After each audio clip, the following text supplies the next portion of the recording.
Yes, okyali ku Redison TV sebamulide Patrick Nzembera wano nga kuweereza nga bulijjo enyongero kwebaza abatambula naffe nyongero kwebaza abatugoberera ku mikutu gyaffe egyenjawulo oba oli ku Facebook Redison TV kyokola kya mutawaana nnyo oba oli ku Twitter oba oli ku TikTok oba oli ku Instagram kyokola kya mutawaana nnyo kubanga ogoberera Redison TV kati n'ennyongero kusaba genda ku YouTube yo teekamu Redison TV osubscribinge ku channel eyo okwate kade akaka notification ojja kubeera omukwabo abanasooka nga okumanya singa Redison TV ine ensonga gye n'abeetaddeyo kakati weekend yona gye tuli mu kubanga tumalako olunaku olwaleero oba eyaweddeko edda tulabiddemu ababaka ba parliament nga ku mulundi guno jukira navayo n'enkugamba nze ku mulundi guno ababaka ba parliament at least naddala abaffe aba National Unity Platform bayina ekyenjawulo kye bakoze bataddewo embeera ey'okubanja abasibe bataddewo ekisoboka kyonna ne bagamba parliament ne bagamba Museveni ne bagamba government ya NRM mutuwe abantu baffe. Omukulu Honorable Mathias Mpuuga lead of opposition yakulembera abaka ba parliament ne bafuluma parliament era ne bateekawo embeera ne bagamba fessebo speaker oba deputy speaker tetugenda kudda mu parliament paka ng'abantu baffe mumaze baproducinga nga mutuwadde abaana abo be mwasiba naye okusingira ddala nga mutuwadde John Bosco Kibalama kubanga leader of government business mu parliament amanyiddwa nga right honorable prime minister Robina Nabbanja Musafiri yatuvaayo n'ategeeza ensi nti Kibalama John Bosco mmwe mumulina era yakwatibwa ku gw'okutta abasirikale mwamukwatira kakiri kati tumwagala kakati olunaku olwaleero ate abantu ababadde bavuddeyo nga baŋŋamba owaana ababaka ba palamenti naye tetunnalaba weewaffe ow'ebusujju tetunnamulabako olunaku olwaleero njagala nkuwa amawulire gano nti ate Honorable David Luchamuzi Kalwanga akiikirira Busujju constituency ate yakitadde ku level ndala ate ayina ekintu kyakoze ekibadde kikyamisinze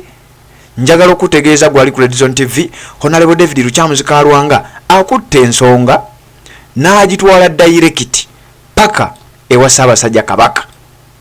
obimuli bya Bulange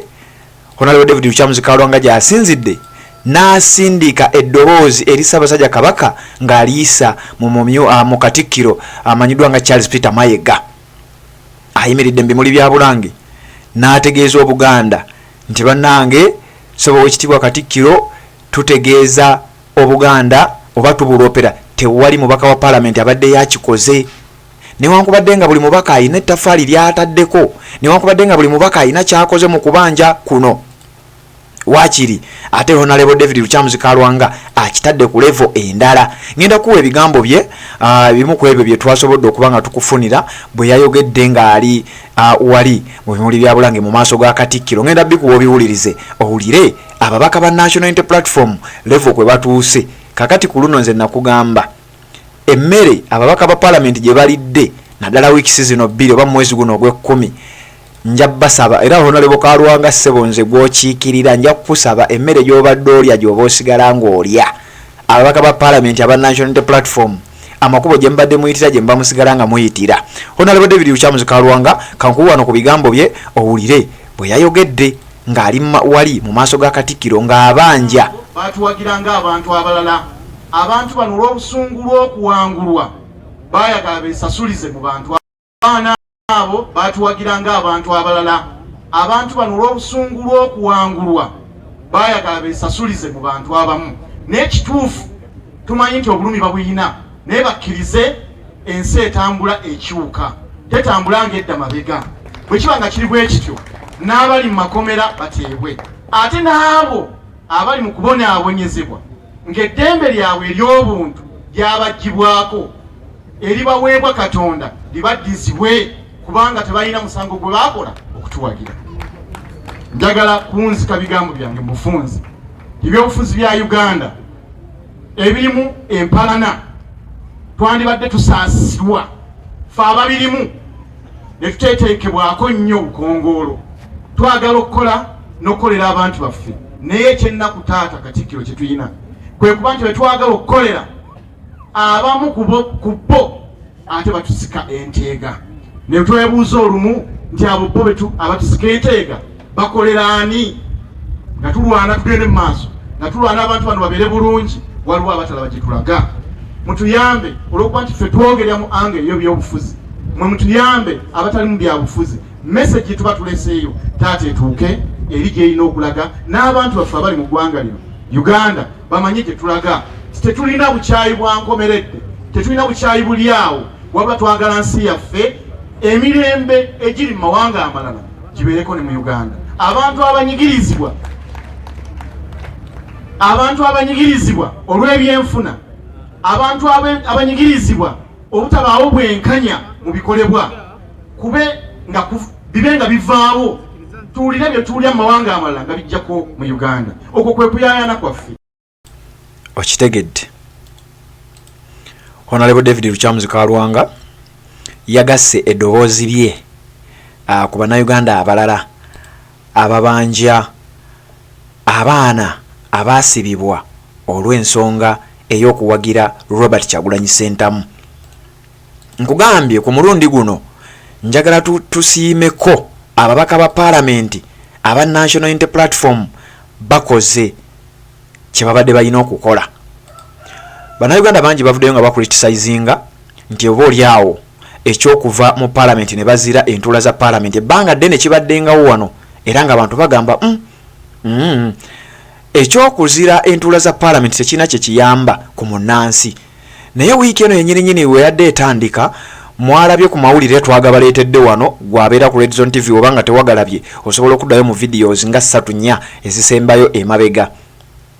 Omumyuka w'omukubiriza wa Parliament babadde bali eri bateesa bukya bwe bagenda okugatta office, bwe bagenda okwongeza office mu office ya speaker bakuliyetingewo deputy vice deputy speaker, naye nga tebateredde nga bali ku bunkenke olw'ensonga nti ababaka ba NUP baafuluma Parliament. Ate nga kimanyiddwa bulungi nnyo nti ababaka bwe baba tebaliiwo ab'oludda olumu ebiseera ebisinga ensonga ziyinza obutagenda mu maaso. So kakati olwaliro njagala bategeeza nti kino oba eno move ababaka aba National Unity Platform gye babadde bazanye tukoledde era munnayuganda yenna ateekwa okuba nga ajagadde. Oba tojagadde gwe ojja okwetaaga okukebera okujjako ng'olina ensonga gy'oyinza otuwa endala esukkakaawo. Naye nga ababaka ba Parliament bambi ku luno abali ku kaadi ya National Unity Platform katusuubire kye bakola kigenda beera sustainable era kisigale nga kigenda mu maaso paka nga bafunye obwenkanya, paka ng'abaana banunuddwa. Era mu nsonga eno njagadde okuleetera ebigambo bya Honorable David Luchamuzi Kalwanga akiikirira Busujju constituency mu Parliament eno eye-11. Ate nga nakugamba nti ne mu Parliament eye-12 bwe katali girya twandibanga ekintu kyamaze dde okuba nga kyedomola.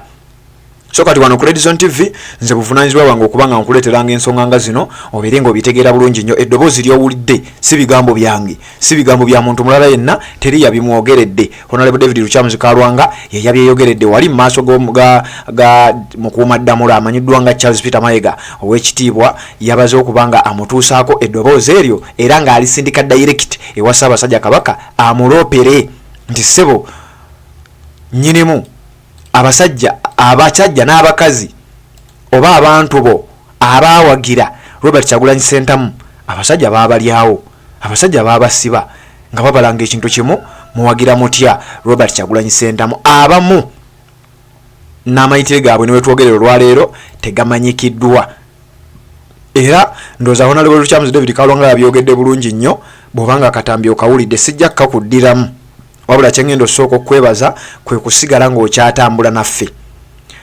Eddoboozi ery'okubanja John Bosco Kibalama, eddoboozi ery'okubanja bannayuganda abalala abaawambibwa, eddoboozi ery'okubanja buli mwana owa National Unity Platform yenna nga yabuzibwawo olw'ensonga z'ebyobufuzi. Njagala okutegeeza nti waakiri kati ababaka baffe batandise okuba nga bakyenyigiramu, batandise okuba nga bakibeeramu actively, ate nga bateekawo embeera eyo kibadde kirudde okuba nga kirabika.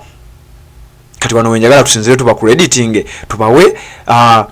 credit gye basaanidde kubanga ekintu kino kibadde ebbanga lyonna nga tebakikola bulungi, naye olwaleero at least